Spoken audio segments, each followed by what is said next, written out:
A los 22 regresé al rancho de mi tía. Ella sabía cosas. A las 3 de la mañana oí rasguños en el techo de madera, justo encima de mi cama.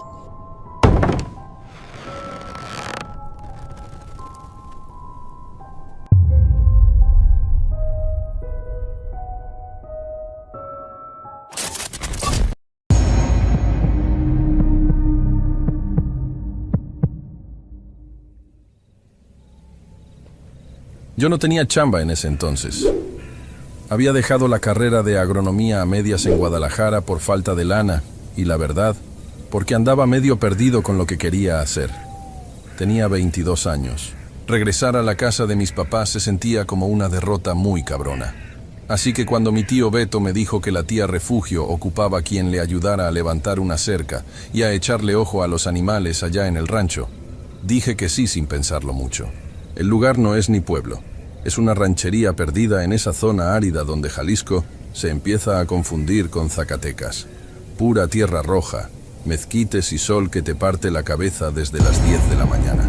La casa de la tía estaba retirada del camino principal, metida como 3 kilómetros adentro, rodeada de una milpa que ese año se había dado triste por la falta de agua y un corral con unas chivas que siempre parecían estar nerviosas. Yo no conocía bien a la tía Refugio. La familia hablaba poco de ella. Sabía que vivía sola desde hacía décadas, que nunca se casó y que la gente de los ranchos vecinos le tenía un respeto raro. No miedo, exactamente, pero sí esa distancia que le pones a alguien que se sale de la norma. Decían que sabía cosas. Nunca escuché a nadie decirle bruja en su cara, pero tampoco vi que nadie se persignara cuando pasaban frente a su puerta. Solo bajaban la vista. Llegué un martes en la tarde. La casa era vieja, de adobe ancho y techos altos de vigas de madera y teja. De esas construcciones que guardan el fresco pero que también guardan los ruidos. Me asignó un cuarto al fondo, pegado a lo que antes era una bodega de grano. «Aquí te acomodas», me dijo. Tenía la voz rasposa, de fumar delicado sin filtro. La puerta se traba si la empujas fuerte. No hubo más bienvenida. La tía era seca. Se pasaba el día en la cocina o curando animales. A veces llegaba gente de otros lados, señoras con niños llorando o hombres con sombreros calados que traían gallos enfermos. Entraban, murmuraban cosas en la sala y se iban dejándole morralla o comida. Yo no preguntaba. A mí me tocaba arreglar los postes podridos del cerco y darle de comer a las chivas. La rutina era pesada. Me levantaba a las 5. Trabajaba hasta que el sol pegaba recio. Comía frijoles con ella en silencio, y luego seguía hasta que oscurecía. El silencio ahí es diferente al de la ciudad. En Guadalajara, el silencio es la ausencia de tráfico. Allá el silencio tiene capas. Oyes el viento moviendo las hojas secas del maíz, los grillos, los perros ladrando a kilómetros de distancia.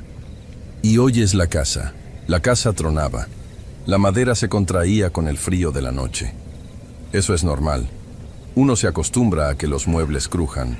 La primera semana no pasó nada fuera de lo común, salvo que las chivas amanecían a veces amarradas entre ellas, con las cuerdas hechas nudos que me costaba un huevo deshacer.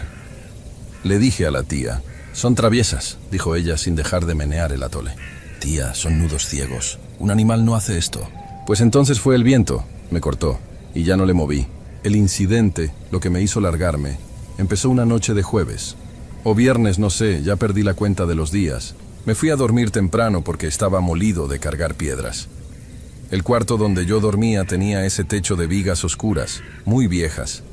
Entre las vigas y las tejas había un espacio, un entretecho o tapanco que le dicen, pero estaba sellado, o eso creía yo. Solo se veían las tablas de madera, separadas a veces por una rendija mínima por donde se colaba el polvo. Me desperté de golpe. No sé qué hora era, pero el cuarto estaba en esa oscuridad densa de cuando no hay luna o está muy nublada la noche. Sentí esa alerta en el cuerpo, como cuando sabes que alguien te está mirando, pero no había nadie. Entonces lo escuché. Arriba, en el techo, no eran pasos. He escuchado gatos en los tejados, tlacuaches, hasta ratas. Los animales corren, trotan, hacen pausas rápidas. Esto no. Era un sonido seco, ras. Ras, como si alguien estuviera pasando un clavo o una uña muy larga sobre la madera vieja, lento. muy lento. Me quedé tieso en el catre. La respiración se me atoró en la garganta. Traté de buscarle lógica.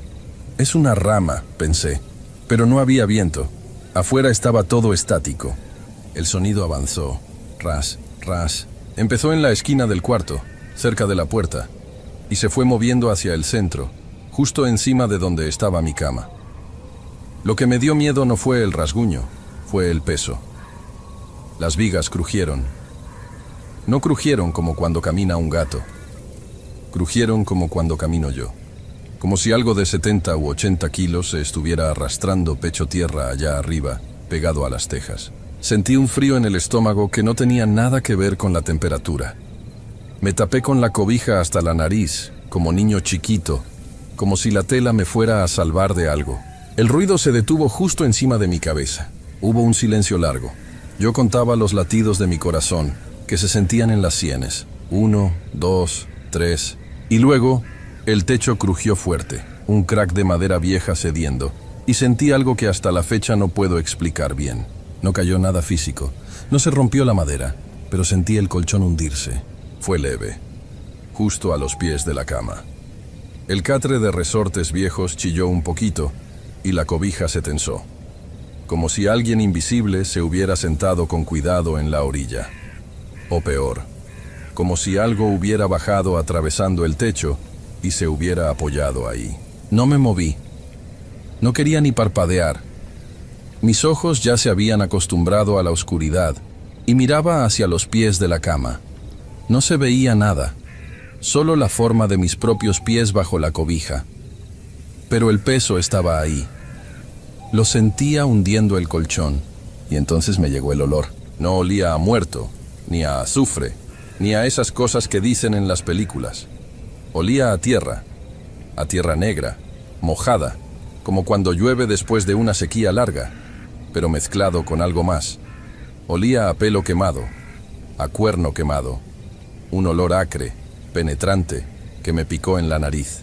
Estuve así, paralizado, no sé cuánto tiempo. Pueden haber sido 10 minutos o 3 horas. El peso seguía ahí.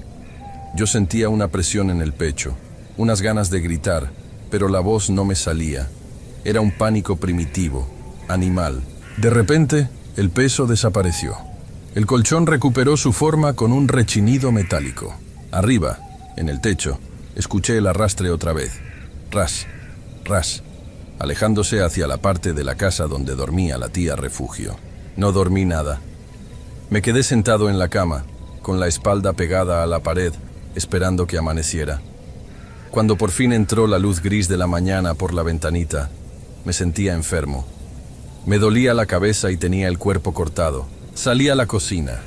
La tía ya estaba ahí, echando tortillas. El comal estaba caliente y el olor a masa medio tapaba el recuerdo del olor a quemado de la noche, pero no del todo. «Buenos días», dije. Mi voz sonó extraña, ronca. La tía no me contestó luego. Me sirvió un café de olla en un jarrito despostillado. Cuando me extendió la taza, se le recorrió un poco el rebozo que siempre traía puesto. En el antebrazo izquierdo, justo arriba de la muñeca, tenía 3 marcas. No eran moretones, eran rasguños, profundos. La piel estaba levantada, roja, viva. Parecían hechos con una herramienta o con garras. Me le quedé viendo. Ella se dio cuenta, pero no se tapó rápido. Lo hizo despacio, con calma, volviendo a jalarse el rebozo. «¿Durmió bien?», me preguntó, dándome la espalda para voltear una tortilla. «No», le solté, no aguanté. «Tía, hay algo en el techo». Ella se detuvo. Se quedó quieta frente al fogón. Anoche escuché algo. Seguí, sintiendo que sonaba loco. Caminaba pesado. Y luego sentí que se bajaba a mi cama. Esperaba que se riera, o que me dijera que era el gato del vecino, o que las vigas estaban viejas. La tía volteó despacio. Tenía unas ojeras que le llegaban a media mejilla, moradas, como si no hubiera dormido en una semana. Sus ojos, que siempre eran duros, se veían vidriosos. «Hijo», dijo en voz muy baja, «en este rancho hay ruidos. El campo es ruidoso». «No era el campo, tía, olía a quemado». Ahí fue cuando su expresión cambió. Apretó los labios. Se acercó a mí, me puso una mano en el hombro. Su mano estaba helada, a pesar de estar cocinando. Si escuchas, no mires, me dijo clavándome la mirada. Y si sientes que baja, no te muevas. Hazte el dormido. Lo que busca es atención. Si no le das atención, se cansa. ¿Qué es?, pregunté. Cosas viejas, dijo, y volvió al comal. Cómete tus tortillas y vete a ver la cerca del lado norte, que ayer vi que se metieron unas vacas ajenas. No me quiso decir más. Ese día trabajé con una sensación horrible, volteando a cada rato hacia la casa.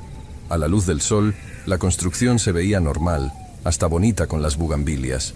Me subí a una escalera para checar el techo por fuera. Las tejas estaban en su lugar. No había huecos grandes. No había rastro de animales, ni caca de rata, ni nidos. Nada. Pero yo sabía lo que había sentido. La segunda noche me encerré. Puse una silla atorando la perilla de la puerta, aunque sabía que lo que fuera que había entrado, no había usado la puerta. Dejé una veladora prendida. Me valía madre si la tía se enojaba por el gasto. Esa noche no pasó nada en mi cuarto, pero escuché a la tía hablar. Su cuarto estaba al otro lado de un pasillo corto. Las paredes son gruesas, pero se oía un murmullo. No hablaba como quien habla por teléfono o con otra persona. Hablaba con un tono monótono, como rezando, pero no era un rezo católico. Era un sonido rítmico, bajo. Y a veces escuchaba golpes secos en su pared. Toc, toc, toc. Me hice el dormido, como ella dijo. Me tapé los oídos con la almohada. Pasaron 2 días más. Yo ya estaba planeando cómo decirle que me iba. Inventarme que me habían llamado de una chamba en la ciudad o que mi mamá estaba enferma. No quería parecer un cobarde, pero el ambiente en esa casa era pesado, como si el aire fuera más denso que afuera. Me sentía drenado, sin energía. La última noche fue la peor. Hacía un calor insoportable, de esos que te pegan antes de que llueva. El cielo estaba cargado de nubes negras y relampagueaba a lo lejos, hacia la sierra, pero no caía ni una gota. Me desperté por la sed. Estaba empapado en sudor. Me levanté a tomar agua del garrafón que tenía en la esquina. Mientras bebía, vi hacia la ventana. Mi ventana daba al patio trasero, donde estaba el lavadero y un árbol de mezquite muy grande que daba sombra al techo de la cocina. La luna salió un momento entre las nubes. Iluminó el patio con esa luz blanca, lechosa. Y lo vi. Había algo en el techo de la cocina. Desde mi ángulo podía ver la orilla del tejado. Al principio pensé que era una lona o una tela que se había volado, pero se movió. Era una silueta, oscura, humana o casi. Estaba agazapada en la orilla, en 4 patas, como un animal, pero las extremidades eran largas, flacas, con codos y rodillas que salían en ángulos raros. Tenía cabello, mucho cabello, largo y enmarañado que le caía hacia adelante, tapando donde debería estar la cara. Me quedé helado, con el vaso de agua en la mano. La cosa no saltó. Eso es lo que más recuerdo, lo que me hace despertar sudando a veces. Si hubiera saltado, sería físico. Sería un animal, una persona loca. No saltó, se descolgó. Bajó por la pared exterior como si fuera de hule, o como si no pesara nada. Se agarraba de las irregularidades del adobe con una facilidad asquerosa. Bajaba lento, fluido. Cuando tocó el suelo del patio, no hizo ruido. Nada, ni un golpe de pies, ni crujido de tierra. Se enderezó despacio. Era alta, muy delgada, vestida con jirones de algo que parecía ropa vieja o vendas sucias. Yo estaba pegado a los barrotes de mi ventana, sin poder respirar. La figura se quedó quieta en medio del patio, y luego giró la cabeza. No hacia mí, hacia la puerta trasera de la cocina, la puerta que la tía siempre dejaba con apenas un pasador sencillo. La figura levantó una mano larga, con dedos que parecían ramas secas, y rasguñó la madera de la puerta. ¡Ross! ¡Ross! El mismo sonido del techo. Luego, la puerta se abrió. Yo sabía que tenía pasador. La había visto cerrarla, pero la puerta se abrió sola, rechinando. La silueta entró a la casa. Entró a la cocina, que conectaba con el pasillo, que conectaba con el cuarto de la tía. Segundos después escuché a la tía. No gritó. No fue un grito de terror. Fue un gemido. Un sonido de cansancio, de resignación. Como cuando te quitas un peso de encima pero te duele. Y luego, el murmullo. Ese hablar bajito, rítmico, que había escuchado antes. Pero ahora eran dos voces. Una era la de la tía. La otra sonaba igual, pero hueca, como si viniera de adentro de un tubo o de abajo de la tierra. Solté el vaso. Se rompió en el piso. El ruido me sacó del trance. Agarré mis botas. Ni me las puse bien. Agarré las llaves de la camioneta vieja de mi tío que me había prestado y mi cartera. Salí por la ventana. Me raspé todo el estómago con el marco, pero no me importó. Corrí hacia la entrada del rancho donde dejaba la camioneta. Mis manos temblaban tanto que se me cayó la llave 2 veces en la tierra. Mientras trataba de meterla en la chapa, miré hacia la casa una última vez. En la ventana del cuarto de la tía había luz. Una luz amarilla, de vela. Y en la ventana, recortada contra la luz, vi 2 siluetas. Una era la tía, sentada en su cama. La otra estaba parada detrás de ella, peinándole el cabello, con movimientos largos, suaves. Arranqué la camioneta y le pisé a fondo. Casi me mato en el camino de terracería, patinando en las curvas. No paré hasta llegar a la carretera federal, y luego le seguí hasta la primera gasolinera con luces, ya casi llegando a Aguascalientes. Le hablé a mi mamá al día siguiente. Le dije que me había peleado con la tía, que no aguantaba el carácter y que me regresaba. No le conté la verdad. Me iban a decir que estaba drogado o loco. Nunca volví por mi ropa. Mi tío Beto fue a ver a la tía unas semanas después. Dice que la encontró bien, un poco más flaca, más ojerosa, pero tranquila. Dice que la casa olía mucho a humedad, aunque no había llovido, y que la tía le dijo que yo era muy sensible para el rancho, que no servía para la vida de allá. Puede ser, a lo mejor soy un cobarde.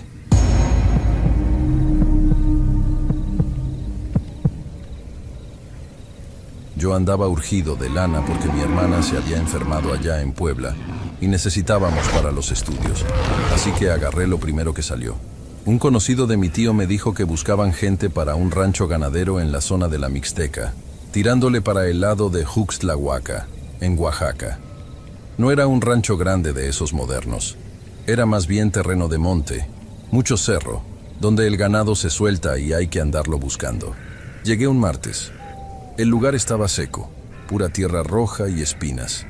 El patrón, un señor ya grande, de sombrero manchado y pocas palabras, nomás me señaló dónde iba a dormir. Un cuarto de adobe pegado a la bodega donde guardaban el alimento. Éramos 3 peones nada más. Yo, un muchacho de ahí del pueblo que se llamaba Fausto, y el capataz, don Elías. La chamba era pesada, pero normal.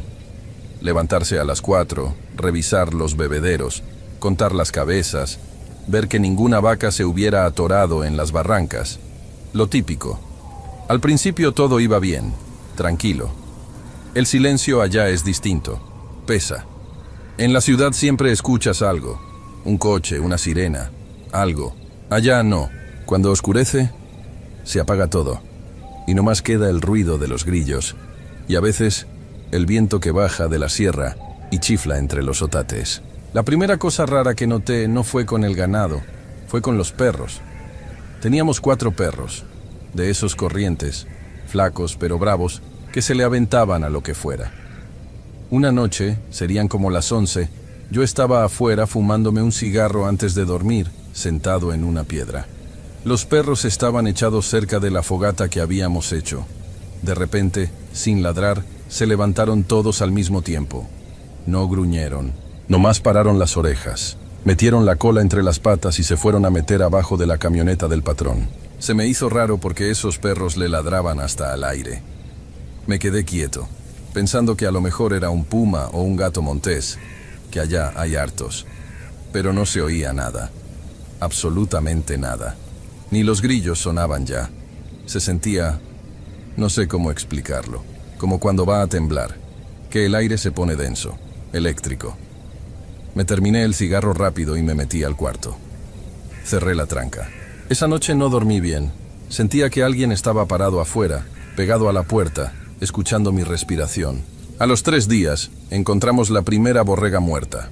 No estaba comida. Eso fue lo que nos sacó de onda. Si es coyote, despedaza. Si es puma, se la lleva o la entierra. Esta estaba ahí, tirada en medio del corral de piedra. Tenía el cuello torcido, como si alguien se lo hubiera quebrado con las manos, y 2 agujeros secos en el costillar. No había sangre en el suelo. La tierra estaba seca. Don Elías, el capataz, la miró un rato largo.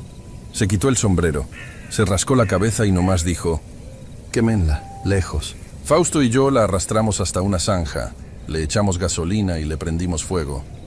Mientras ardía, Fausto me miró. Tenía la cara pálida el chamaco. «Oiga, valedor», me dijo en voz baja, «fíjese en el suelo». «¿Qué?» «Ahí donde estaba la borrega, no hay huellas de animal». Regresé a ver. Era cierto. El corral era de tierra suelta, polvo casi. Se veían las marcas de las pezuñas de las borregas, todas amontonadas en una esquina, como si hubieran querido huir de algo que estaba en el centro. Pero en el centro, donde estaba la muerta, no había nada. O bueno, no había huellas de 4 patas. Había unas marcas raras, como si alguien hubiera arrastrado un costal pesado, pero a pausas. Y, esto se lo juro por mi madrecita, había una huella, una sola. Parecía de pie humano, pero chiquito, como de niño. Pero los dedos estaban muy abiertos, larguísimos. Y no había par. Era una huella aquí, y la siguiente marca estaba como a 3 metros, como si hubiera saltado. No le dijimos nada a don Elías de las huellas porque se le veía la cara de que no quería saber. Ese viejo sabía cosas. Se le notaba en cómo miraba el monte cuando atardecía, con recelo, como si el cerro fuera una persona que le caía mal. Pasó una semana y la cosa se puso fea. Las vacas no querían comer. Se la pasaban mugiendo, un mugido triste, bajito. En las noches, algo golpeaba las láminas de la bodega. No eran piedras. Sonaba como si pasaran una uña larga por el metal, despacito. Crack, crack. Yo ya andaba con el machete en la mano todo el tiempo. Una noche le dije a Fausto: «Voy a ver qué chingados es. No vaya a ser algún malandro que se quiere robar el ganado».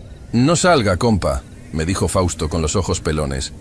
«Mi abuela dice que en este tiempo bajan los que no son cristianos». «No digas mamadas», le dije, haciéndome el valiente, aunque por dentro me temblaban las corvas. Salí con la lámpara y el machete. La luna estaba llena. Alumbraba clarito todo el patio. Caminé hacia los corrales.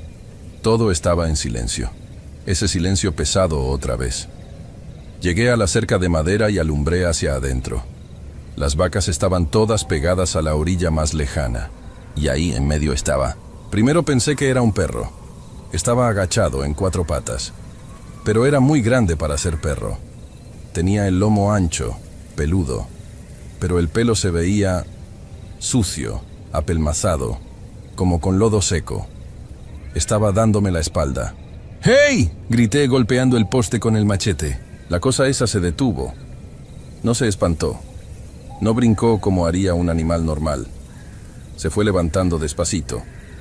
Y ahí fue cuando sentí que se me bajaba la sangre a los talones. Se levantó sobre las patas traseras. Pero no como un oso, que se para y ya. Este se desdobló. Las patas de atrás se estiraron de una forma que tronaron los huesos. Clac, clac. Un sonido seco, horrible. Quedó parado como un hombre, pero todo chueco, jorobado. Los brazos le colgaban mucho. Las manos casi tocaban el suelo. Giró la cabeza para verme. No giró el cuerpo, nomás el cuello. Tronó otra vez. La cara. Mire, no era cara de animal, pero tampoco de gente. Tenía la piel estirada, pegada al hueso, oscura. La boca era muy grande, sin labios, nomás los dientes pelados, amarillos. Y los ojos no brillaban como los de los gatos con la luz. Eran negros, mate, como 2 hoyos. Me quiso hablar, o eso pareció. Abrió la boca y salió un sonido que no se me va a olvidar nunca. Era como si un guajolote intentara hablar como persona. Un gorgoreo mezclado con palabras cortadas. ¡Ah! Me quedé helado. El cuerpo no me respondía.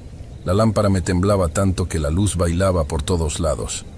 Esa cosa dio un paso hacia mí y vi sus pies. El derecho era una pata, como de cabra o de marrano, con pezuña.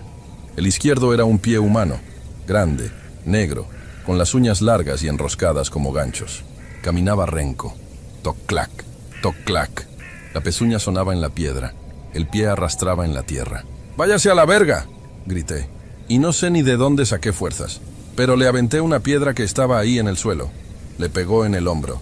La cosa ni se inmutó, pero hizo una mueca, como si se riera, y entonces, en un parpadeo, se dejó caer al suelo otra vez en 4 patas. Pero ya no era lento. Corrió hacia el cerro con una velocidad que no es natural. Se movía como araña, con las extremidades todas desparramadas. Se metió entre los huizaches y desapareció. Me regresé corriendo al cuarto. Fausto estaba rezando en una esquina. Trancamos la puerta con todo lo que encontramos: una silla, unos costales, un baúl viejo.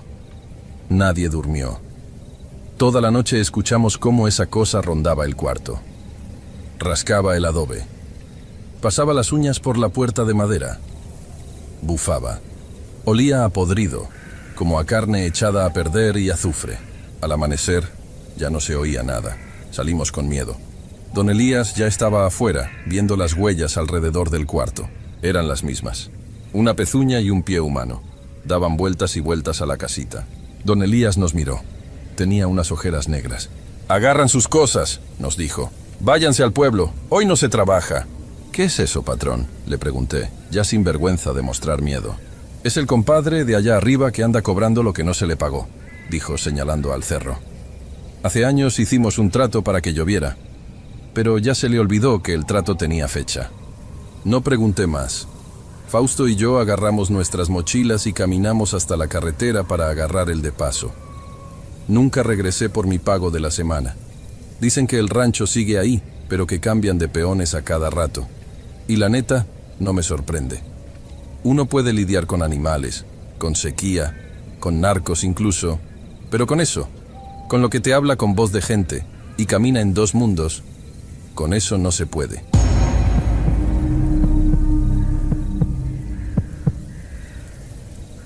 Era el 2014. Trabajaba en una bodega de refacciones, turno mixto. A veces salía de madrugada. A veces entraba cuando todavía no salía el sol. Vivíamos mi hermana Marcela y yo solos porque mi jefa se había regresado al pueblo un año antes a cuidar a mi abuela. La vida era eso, no más. Chambear, llegar, medio comer algo, dormir y repetir. No teníamos tiempo para andar pensando en cosas raras, ni en fantasmas, ni en brujería, ni nada de eso. Yo siempre fui de la idea de que si te va mal es porque tomaste malas decisiones o porque el sistema está jodido. Punto. No hay magia que te salve, ni magia que te hunda. O eso creía. Todo empezó con Marcela. Ella siempre fue bien activa, vendía ropa por catálogo, trabajaba en una estética los fines de semana. No paraba. Pero de un día para otro, se apagó. Literal. Primero pensé que era gripe, luego que era anemia. Se la pasaba tirada en el sillón viendo un punto fijo en la pared, con la tele apagada. Dejó de comer. En 2 semanas bajó como 5 kilos. La piel se le puso, no pálida, sino gris, como cartón viejo. La llevé al seguro. Nos aventamos las 6 horas de espera de siempre para que el doctor, un chavo que se veía más cansado que nosotros, le mandara a hacer análisis de sangre y orina. Todo salió normal. Estrés, dijo. Es estrés y fatiga crónica, dele vitaminas. Pero las vitaminas no servían. Marcela empezó a hablar dormida. No balbuceos, hablaba claro, pero con una voz que, no sé cómo explicarlo, sonaba rasposa, como si tuviera gargajos atorados, y decía nombres que no conocíamos. Una noche me desperté porque escuché que se reía en la cocina. Eran las 3 de la mañana. Fui a ver y estaba parada frente al refri abierto, con la luz dándole en la cara, y se reía bajito, pero tenía los ojos cerrados. Ahí sí me asusté. Una vecina, doña Chayo, la de la tienda de la esquina, fue la que me paró un día cuando fui a comprar leche. Oye, mijo, tu hermana no se ve bien. Está enferma, doña Chayo. Ya la vio el médico. Eso no es de médico, me dijo, bien seria, limpiándose las manos en el delantal. A esa muchacha le echaron algo, se le ve en la sombra. Yo me quise reír, la verdad. Le dije que no creíamos en eso. Pero doña Chayo insistió. Me dio un papelito con una dirección. Es en un pueblo pasando Lerma, no está lejos. La señora se llama Petra. Nomás ve. Si no es nada, pues perdiste gasolina y ya. Pero si es, Se te va a morir la hermana si no haces algo. Esa noche, Marcela vomitó una bilis negra, espesa, que olía a podrido, como a carne que lleva días al sol. No había comido nada en 2 días. Limpié el piso con cloro y el olor no se iba. Agarré el papelito de Doña Chayo y dije, chingue su madre, vamos mañana. Salimos temprano. Marcela iba en el asiento del copiloto de Mitsuru, recargada en la ventana, sin hablar. Parecía un bulto de ropa. El camino fue pesado. Había un tráfico del carajo en la salida a Toluca, y luego nos desviamos por una carretera de esas libres que están llenas de baches. El pueblo no era turístico, era de esos lugares donde la gente vive y trabaja el campo, y ya. Casas de obra negra, perros flacos en la calle, mucho polvo. La dirección nos llevó a una casa que estaba al final de una calle de tierra, casi pegada al monte. No era una choza mística ni nada. Era un cuarto de bloque gris, con techo de lámina, y un patio grande lleno de plantas y gallinas sueltas. Salió una señora, Petra. No traía túnica, ni collares, ni nada raro. Traía pants y una playera de un partido político. Nos vio bajar del coche. Yo tuve que ayudar a Marcela porque casi no se sostenía. «Pásenle», dijo la señora, sin saludar ni preguntar qué queríamos. Adentro hacía calor, mucho calor, y olía... El olor se me quedó grabado. Olía a romero quemado, a alcohol, pero había un fondo metálico, como cuando te muerdes la lengua y te sale sangre, o como fierro oxidado. Había un altar en una esquina, pero no alcancé a ver qué santos tenía, estaba tapado con una tela roja. Sentó a Marcela en una silla de madera en medio del cuarto. «¿Tú eres el hermano?», me preguntó. «Sí». «Siéntate allá y no cruces ni los brazos ni las piernas. Y pase lo que pase, no hables». La señora empezó. Agarró un huevo de gallina, de esos rojos, y un ramo de hierbas que sacó de una cubeta con agua turbia. Empezó a rezar, pero no era un Padre Nuestro normal. Empezaba en español y luego cambiaba a otra lengua que yo no entendía. Y luego volvía al español, pero decía cosas al revés. Le pasó el huevo por la cabeza a mi hermana, por el cuello, por la espalda. Cuando el huevo pasó por el estómago de Marcela, mi hermana arqueó la espalda y soltó un quejido, como si la hubieran quemado. Yo me iba a parar, pero la señora me fulminó con la mirada. «Quieto», dijo. Siguió pasando el huevo. El ambiente se puso pesado. Sentí que me faltaba el aire, como si la presión atmosférica hubiera bajado de golpe. Se me taparon los oídos. Finalmente, la señora agarró un vaso de vidrio con agua y rompió el huevo ahí. Lo que cayó en el agua no fue normal. La clara no era transparente. Se puso turbia al instante, como leche cortada. Y la yema parecía cocida, pero tenía manchas. Y saliendo de la yema, vi como unos hilos negros, largos, que empezaron a flotar hacia arriba en el agua. No eran sangre, eran negros, como tinta china. La señora Petra se quedó viendo el vaso un buen rato. Luego escupió al suelo. «Está fuerte», dijo secándose el sudor de la frente. «Es un trabajo de panteón. Alguien la quiere secar. Querían que se fuera consumiendo hasta que no quedara nada». Yo tragué saliva. Ver esa cochinada en el vaso me había quitado lo escéptico de golpe. «¿Se puede quitar?», pregunté. La señora me miró. Tenía los ojos muy oscuros, casi sin brillo. «Se puede limpiar. Pero esto no es nomás de quitar y tirar a la basura. Esto tiene dueño. Alguien pagó por esto. Y lo que mandaron tiene hambre». No entendí. «¿Cómo que tiene hambre? La energía no se destruye, mijo. Nomás se mueve. Si se lo quito a ella, eso va a buscar dónde agarrarse. Necesita devolver». «Pues devuélvalo», dije yo, pensando que se refería a mandárselo al que lo hizo. «Que se le regrese al que lo mandó». Ella negó con la cabeza lentamente. «Para devolver necesito saber quién fue con nombre y apellido para direccionarlo». «¿Sabes quién fue?» «No, pues no. No tenemos enemigos. Entonces queda suelto. Y lo que mandaron necesita cuerpo. Si lo saco de ella, va a buscar el cuerpo más cercano, el que tenga la sangre más parecida, o el que esté dispuesto a cargar». Yo miré a Marcela. Estaba pálida, con los ojos cerrados, respirando con dificultad. Se veía tan frágil. Pensé que si no hacíamos algo, no amanecía. «Haga lo que tenga que hacer», le dije. «Quíteselo, yo pago lo que sea». La señora me miró fijo unos segundos, como evaluándome, como si supiera algo que yo no. Bueno, pero conste que se dijo. Me pidió que me acercara y pusiera mi mano en el hombro de Marcela. No la sueltes. Empezó a rezar otra vez, más fuerte, casi gritando. Agarró otro ramo de hierbas y empezó a golpearnos suavemente a los dos.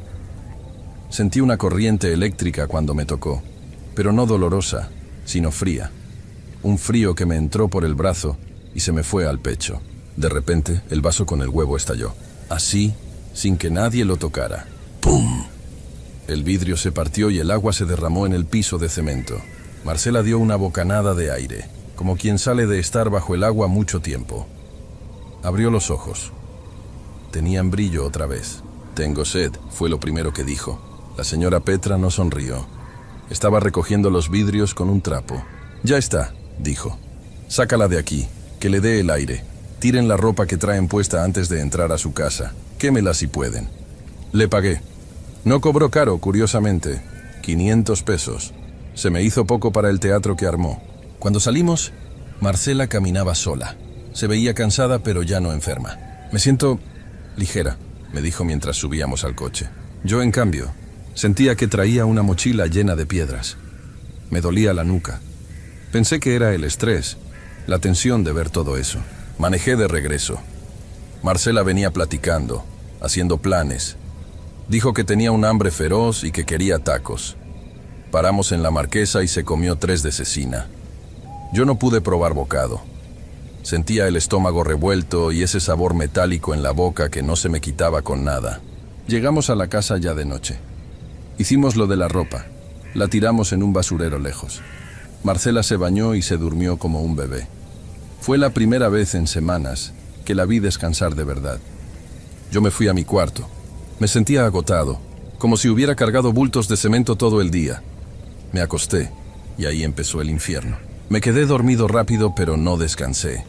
Empecé a soñar que estaba en la casa de la curandera, pero estaba oscuro. Y en la esquina, donde estaba el altar, había una mujer.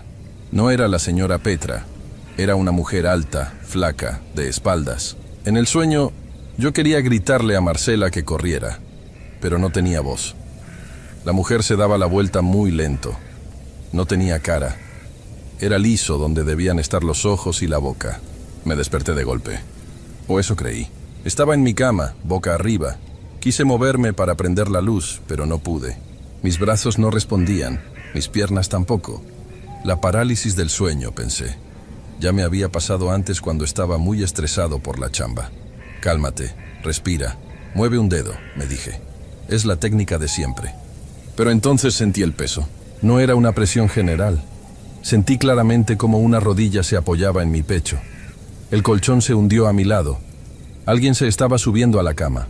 Yo tenía los ojos abiertos, viendo el techo en la penumbra. No veía nada encima de mí, pero lo sentía. Sentía el peso físico aplastándome las costillas. Me faltaba el aire. Y luego escuché la respiración. Estaba justo al lado de mi oreja derecha. Una respiración húmeda, rasposa. Y una voz, muy bajita, casi un susurro, pero clara. «Gracias». Sentí un frío helado que me recorrió toda la columna. Hice un esfuerzo sobrehumano. Grité por dentro con todas mis fuerzas. Y de repente, ¡pum!, me soltó. Pude moverme. Me senté en la cama, jadeando, sudando frío. Prendí la luz. No había nadie, pero en mi pecho, justo en el esternón, tenía una marca roja, como si me hubieran apretado con fuerza. Esa noche no volví a dormir. Me quedé sentado con la luz prendida escuchando los ruidos de la casa. A la mañana siguiente, Marcela estaba cantando en la cocina. Estaba haciendo desayuno. Se veía radiante. «¿Dormiste bien?», me preguntó. «Más o menos», mentí. Me fui al baño a lavarme la cara. Me quité la playera. En el espejo vi mi tórax. Tenía 3 moretones grandes, morados, como dedos, marcados en las costillas del lado derecho, y uno más en el centro del pecho. Nadie me había tocado. Yo no me había golpeado. Pasaron los días. Marcela mejoró al 100%. Regresó a trabajar. Empezó a salir. La limpia había funcionado de maravilla para ella. Pero para mí, cada noche era lo mismo. Pesadillas con la mujer sin rostro. Parálisis del sueño. Y ese peso. Siempre el peso. A veces sentía que se sentaba en mis piernas. A veces sentía que me agarraba las manos y me las apretaba contra el colchón. Empecé a bajar de peso yo. Me puse ojeroso. En la chamba me decían que me veía jodido. Te está pegando el turno, carnal, me decían. Si supieran, a las 2 semanas no aguanté más. Le dije a Marcela que tenía que ir a ver a la señora Petra otra vez, que se me había olvidado algo. No le quise decir la verdad para no asustarla, y porque en el fondo tenía miedo de que si le decía, la cosa esa se regresara a ella. Fui solo, era sábado. Llegué al pueblo, busqué la calle de tierra, reconocí la casa por la barda de bloques grises y el portón oxidado. Me bajé del coche, toqué el portón. Nadie abrió. Toqué más fuerte. Señora Petra. Nada. Salió un señor de la casa de al lado, un viejito con sombrero. ¿A quién busca, joven? A la señora Petra, la que cura.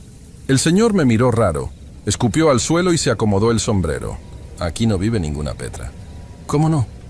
Si vine hace 2 semanas. Aquí me atendió. Una señora chaparrita, morena. Esta casa lleva vacía como 3 meses, joven. Se murió el dueño y los hijos se están peleando. Nadie vive ahí. Está cerrado con cadena, mire. Me acerqué al portón. Efectivamente, tenía una cadena gorda con un candado lleno de polvo. A través de las rendijas vi el patio. Estaba lleno de hierba alta, seca. No había gallinas. No había plantas cuidadas. Se veía abandonado de mucho tiempo. Sentí que las piernas se me hacían de trapo. Pero yo estuve aquí, entré, olía a hierbas. El viejito se encogió de hombros. Pues quién sabe dónde se metió usted, pero ahí no hay nadie. Mejor váyase, joven. En este pueblo a veces la gente ve lo que quiere ver, o lo que necesita ver. Me regresé al coche temblando. Arranqué y me fui de ahí quemando llanta. No encontré a la señora. No encontré explicación. Han pasado ya varios años. Marcela se casó, tiene 2 hijos, vive feliz. Nunca volvió a enfermarse de nada raro. Ella cree que fue un milagro, o que las vitaminas por fin le hicieron efecto. Yo nunca le conté lo de los moretones. Yo sigo viviendo en la misma casa. Ya no tengo parálisis del sueño tan seguido, quizás una vez al mes. Me he acostumbrado. Pero hay noches, sobre todo cuando hace frío o cuando estoy muy cansado, que siento el olor metálico en el cuarto.